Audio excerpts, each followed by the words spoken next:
ஓம் ஸ்ரீ குருபியோ நமக. ஓம் ஸ்ரீ மகா பெரியவா சரணம். அக்டோபர் 10ஆம் தேதி வெள்ளிக்கிழமை, நாளைய தினம் புரட்டாசி மாசத்துல வரக்கூடிய சங்கடகர சதுர்த்தி. அது கூட கிருத்திகை நட்சத்திரமும் சேர்ந்து வந்திருக்கு. இந்த நாள்ல இப்ப நாம சொல்லக்கூடிய இந்த ஒரு தீபத்தை நீங்க ஏத்துறதால உங்க வாழ்க்கையில பலவிதமான மாற்றங்கள் ஏற்பட போகுது. அது என்ன தீபம், அந்த தீபத்தை எத்தனை மணிக்கு ஏத்தணும்னு பாக்குறதுக்கு முன்னாடி நம்மளோட வீடியோஸை இப்பதான் நீங்க ஃபர்ஸ்ட் டைம் பாக்குறீங்கன்னா மறக்காம சப்ஸ்கிரைப் பண்ணிக்கோங்க. தொடர்ந்து இது மாதிரி அப்டேட் தெரிஞ்சுக்கிறதுக்கு பக்கத்துல நோட்டிபிகேஷன் பெல்லை கிளிக் பண்ணி ஆல் அப்படிங்கிறத செலக்ட் பண்ணிக்கோங்க. இப்ப என்ன மாதிரி தீபத்தை எந்த நேரத்துல ஏற்றி வைக்கணும் அப்படிங்கிற பத்தி தெளிவா தெரிஞ்சுக்கலாம். மாதம் மாதம் வரக்கூடிய தேய்பிரை சதுர்த்தி திதி தான் சங்கடகர சதுர்த்தி. அப்படிப்பட்ட சங்கடகர சதுர்த்தி அக்டோபர் 10ஆம் தேதி சுக்கிர பகவானுக்கு உகந்த சுக்கிரவாரத்துல வெள்ளிக்கிழமையில வந்திருக்கு. கூடுதல் விசேஷமா விநாயகரோட தம்பியா இருக்கக்கூடிய முருகனுக்குரிய கிருத்திகை நட்சத்திரமும் சேர்ந்து வந்திருக்குது. ஒரே நாள்ல இரண்டு தெய்வங்களை வழிபடுறதுக்கான அற்புதமான ஒரு நாள். வாழ்க்கையில சங்கடங்கள், கவலைகள், பிரச்சனைகள் இது எல்லாமே அதிகமா இருக்கு அப்படின்னு நினைக்கிறவங்க சங்கடகர சதுர்த்தி அன்னைக்கு விநாயகரை வழிபடுறது மூலயமா அந்த பிரச்சனைகள் இருந்து விடுபடலாம். அதே மாதிரி எடுத்த காரியத்துல தடைகள் அதிகமா இருக்கு, எதை தொட்டாலும் தோல்வியை மட்டுமே சந்திச்சு வந்துட்டு இருக்கீங்க அப்படிங்கிறவங்களும் தாராளமா சங்கடகர சதுர்த்தி விரதத்தை இருக்கலாம். இன்னொரு பக்கம் கிருத்திகை நட்சத்திரம் அப்படிங்கிறது முருகப்பெருமானுக்கு ரொம்ப உரிய நட்சத்திரம். வெற்றிகளை வாரி வழங்கக்கூடிய, கேட்ட வரத்தை கொடுக்கக்கூடிய அற்புதமான விரதம் இந்த கிருத்திகை விரதம். அக்டோபர் 10ஆம் தேதி அதிகாலை 3:03 ஆரம்பிக்கக்கூடிய இந்த ஒரு சங்கடகர சதுர்த்தி திதி மறுநாள் அதிகாலை 12:38 வரைக்கும் இருக்கு. வெள்ளிக்கிழமை நாள் முழுக்க சதுர்த்தி திதி தான். கிருத்திகை நட்சத்திரம் அதிகாலை 12:30 மணிக்கு ஆரம்பிச்சு வெள்ளிக்கிழமை இரவு 10:51 வரைக்கும் இருக்கு. வெள்ளிக்கிழமை நீங்க காலை நேரத்துல பூஜை செய்தாலும் சரி, மாலை நேரத்துல பூஜை செய்தாலும் சரி, கிருத்திகை நட்சத்திரமும் சங்கடகர சதுர்த்தியும் சேர்ந்து இருக்கக்கூடிய முழு நேரமா தான் இருக்க போகுது. வெள்ளிக்கிழமை 10:12 ராகு காலம், மதியம் 3:04 யமகண்டம். இந்த 2 நேரத்தை தவிர மற்ற நேரங்கள்ல தாராளமா சங்கடகர சதுர்த்தி அப்புறம் கிருத்திகை நட்சத்திரக்கான வழிபாட்டை நீங்க ஒதுக்கிக்கலாம். 2 விரதத்தையும் தனித்தனியா வழிபடணும் அப்படின்னு நினைக்கிறவங்களும் காலையில விநாயகப் பெருமான், முழுமுதற் கடவுளாக இருக்கக்கூடிய விநாயகப் பெருமானுக்கு பகல் நேரத்துல காலை நேரத்துல வழிபாடு நடத்திட்டு மாலை ஒரு 6-7 மணிக்கு மேல முருகப்பெருமானுக்கு நீங்க கிருத்திகை நட்சத்திரக்கான வழிபாடையும் செய்யலாம். அது உங்க விருப்பம்தான். ஆனா கோவிலுக்கு போகும்போது முதல்ல விநாயகரை வணங்கிட்டு சதுர்த்தி திதிக்கான வழிபாட்டெல்லாம் முடிச்சுட்டு அதுக்கப்புறம் முருகப்பெருமானை வணங்கிட்டு நீங்க வீட்டுக்கு வரலாம். 2 பேருக்கும் ஒரே மாதிரியான ஒரே நைவேத்தியம் செஞ்சு வச்சு படைக்கிறதும் விசேஷம்தான். புரட்டாசி மாசம் அப்படிங்கிறதே சிறப்பு தான். இந்த புரட்டாசி மாசத்தோட இறுதியில வந்திருக்கக்கூடிய சங்கடகர சதுர்த்தி அப்புறம் கிருத்திகை, இந்த ரெண்டும் சேரக்கூடிய இந்த நாள்ல நம்ம எந்த ஒரு இறை வழிபாடு செஞ்சாலும், பரிகாரங்கள் செஞ்சாலும் கண்டிப்பா அதுக்கு பலன் உண்டு. அப்படிப்பட்ட ஒரு பரிகாரம் தான் இன்னைக்கு நம்ம பார்க்க போற பரிகாரம். எந்த செயலை ஆரம்பிக்கிறதுக்கு முன்னாடியும் நம்ம விநாயகரை வணங்கிட்டு ஆரம்பிக்கணும்னு சொல்லுவாங்க.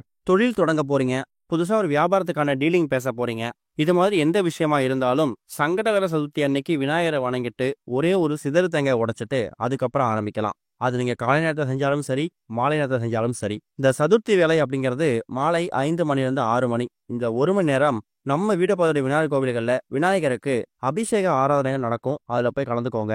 அதே மாதிரி முருகப்பெருமானுக்கு கிருத்திகை நட்சத்திரத்துல உங்க வீடு பகுதி கோவில்கள்ல எத்தனை மணிக்கு வழிபாடு நடக்க போகுது அப்படின்னு தெரிஞ்சுக்கிட்டு அதுக்கேற்ற மாதிரி நீங்க கோவிலுக்கு போகலாம். இதுதான் இந்த மாதம் நமக்கு வந்திருக்கக்கூடிய சங்கடகர சதுர்த்தியையும் கிருத்திகை நட்சத்திரத்தையும் சேர்ந்து வழிபடக்கூடிய அற்புதமான வழிபாட்டு முறை.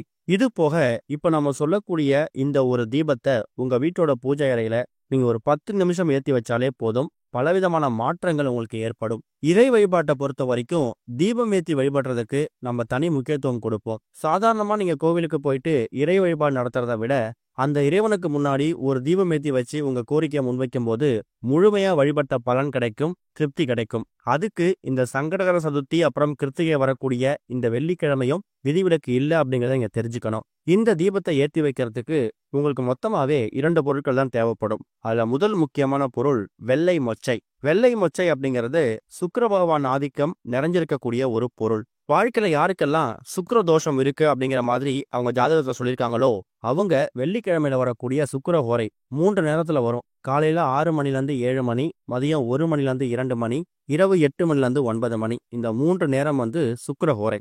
இந்த நேரத்துல சின்னதா ஒரு கிண்ணத்துல வெள்ளை மொச்சை எடுத்து வைத்து சிவபெருமானுக்கு முன்னாடி ஒரு தீபம் ஏத்தி அந்த தீபத்தை நீங்க சுக்கிர பகவானா பாவித்து அந்த வெள்ளை மொச்சையை படைக்கும் போது சுக்கிர தோஷம் படிப்படியா குறையும். அப்படிப்பட்ட மகத்துவம் வாய்ந்த வெள்ளிக்கிழமையில வந்திருக்கக்கூடிய சுக்கிர பகவானுக்கு உகந்த தானியமாக இருக்கக்கூடிய இந்த வெள்ளை மொச்சைய ஒரு கைப்பிடி எடுத்துக்கோங்க. அடுத்ததா ஒரு இலை. இந்த இலை விநாயகருக்கு ரொம்ப உகந்த இலை. அதுதான் அரச இலை. அரச இலை அப்படிங்கிறது மரங்கள்லயே ராஜாவாக இருக்கக்கூடியது, ராஜயோகத்தை வழங்கக்கூடியது. அரச மரத்தடி விநாயகரை வணங்கும் போது இதுவரைக்கும் நமக்கு வாழ்க்கையில நடக்காத விஷயங்கள் நடக்குமா? குழந்தை பாக்கியம் இல்ல, திருமண வரன் கைகூடி அமையல, சரியான வேலை வாய்ப்பு இல்ல, இது மாதிரி நடக்காத காரியம் எதுவா இருந்தாலும் ஒரு புதன்கிழமையும் அரச மரத்தடி விநாயகரை வணங்கும் போது அதுக்கான பலன் கிடைக்குமா?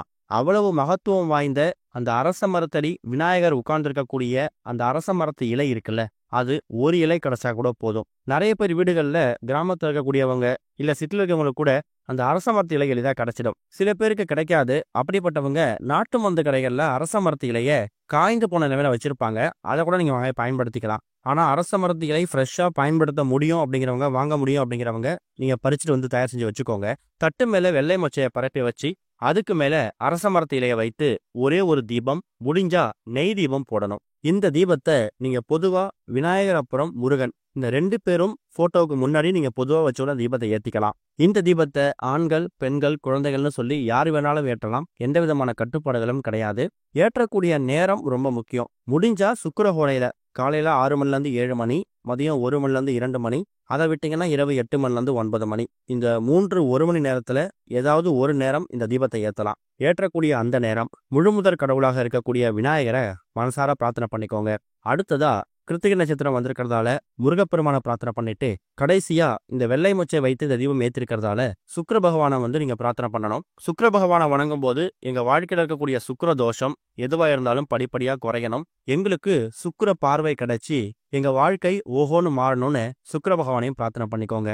ஒருவேளை இந்த சுக்கிர திசையில ஏற்ற முடியல, சுக்கிர ஹோரில ஏற்ற முடியல அப்படிங்கிறவங்க சதுர்த்தி வேலை அப்படின்னு அழைக்கப்படக்கூடிய அந்த நேரம் இருக்குல்ல, மாலை ஒரு 5 மணிலேருந்து 6:30 இந்த நேரத்துல கூட தீபத்தை ஏற்றி வைக்கலாம். தீபம் ஒரு அரை மணி நேரத்துல இருந்து 1 மணி நேரம் எரிஞ்சாலே போதும். அதுக்கப்புறம் மறுநாளோ இல்ல அன்று இரவோ கூட அந்த விளக்கெல்லாம் அப்புறப்படுத்திட்டு அந்த வெள்ளை மொச்சைய நீங்க காக்கை குருவிகளுக்கு தானமா போட்டாலும் சரி, இல்ல தண்ணியில விட்டாலும் சரி, அந்த தீபம் வைத்திருக்கக்கூடிய இந்த அரச இலையை மட்டும் நீங்க தினமும் பயன்படுத்தக்கூடிய ஏதாவது ஒரு புத்தகம், அதாவது மாதம் கணக்கு எழுதுறதுக்கோ இல்ல டைரியோ வச்சிருப்பீங்கல்ல, அந்த டைரியில கூட அந்த அரச இலையை நீங்க பத்திரப்படுத்திக்கலாம். அதை நீங்க கால்படாத மாதிரி போட வேணாம், தண்ணியில விட வேணாம். இதுதான் இந்த தீபத்தை ஏற்றுவதற்கான அற்புதமான வழிபாட்டு முறை.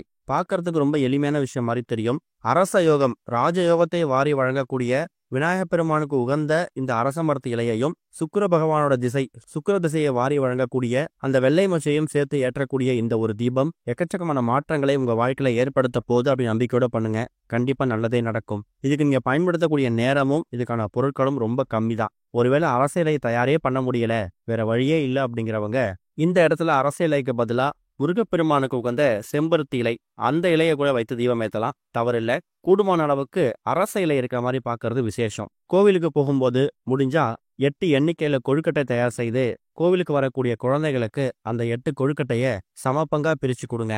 அது மூலயமா உங்க குழந்தைகளோட கல்வி வளர்ச்சி மேம்படும். நம்பிக்கையோட பண்ணுங்க, நல்லதே நடக்கும். ஓம் ஸ்ரீ குருபியோ நமக. ஓம் ஸ்ரீ மகா பெரியவா சரணம்.